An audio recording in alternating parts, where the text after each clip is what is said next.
ಇವತ್ತಿನ ಈ ಒಂದು ವಿಡಿಯೋದಲ್ಲಿ ನಾವು ಜಗತ್ತಿನ ಅತಿ ದೊಡ್ಡ ನೌಕಾ ಕವಾಯತ್ ಬಗ್ಗೆ ತಿಳಿದುಕೊಳ್ಳೋಣ. ಹಾಗಿದ್ರೆ ಏನಿದು ನೌಕಾ ಕವಾಯತ್ತು? ಈ ಸ್ಟೋರಿ ನೋಡಿ. ರಿಂಪ್ಯಾಕ್ 2024 ಪ್ರತಿ 2 ವರ್ಷಗಳಿಗೊಮ್ಮೆ ನಡೆಯಲಿರುವ ನೌಕಾ ಶಕ್ತಿ ಪ್ರದರ್ಶನವು ಜೂನ್ 27ರಿಂದ ಜುಲೈ 7ರವರೆಗೆ ಜಪಾನ್ ದೇಶದ ಪರ್ಲ್ ಹಾರ್ಬರ್ನಲ್ಲಿ ಮೊದಲು ಆರಂಭವಾಗಿದೆ. ಇದು 1971ರಲ್ಲಿ ಆರಂಭವಾಗಿದ್ದು ಅಮೆರಿಕ ನೌಕಾಪಡೆಯ ಪೆಸಿಫಿಕ್ ತಂಡ ಅದರ ನೇತೃತ್ವ ವಹಿಸಿದೆ.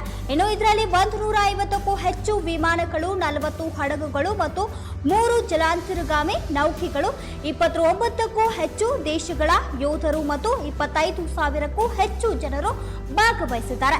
ಇದರಲ್ಲಿ ಭಾರತೀಯ ನೌಕಾಪಡೆಯ ಸಮರ ನೌಕೆಯಾದ INS ಶಿವಾಲಿಕ್ ನೌಕೆ ಪಾಲ್ಗೊಳ್ಳುತ್ತಿದ್ದು, ಇದು ನಿರ್ದೇಶಿತ ಕ್ಷಿಪಣಿಯ ಸಮರ ಫ್ರೈಗೇಟ್ ಆಗಿದ್ದು ಭಾರತದಲ್ಲಿ ದೇಶೀಯವಾಗಿ ನಿರ್ಮಿಸಲಾಗಿದೆ. ಈ ಒಂದು ಇನ್ಫಾರ್ಮೇಶನ್ ನಿಮಗೆ ಇಷ್ಟವಾಗಿದ್ರೆ Vidyakashi career academy YouTube channel ಅನ್ನು ಸಬ್ಸ್ಕ್ರೈಬ್ ಮಾಡಿ.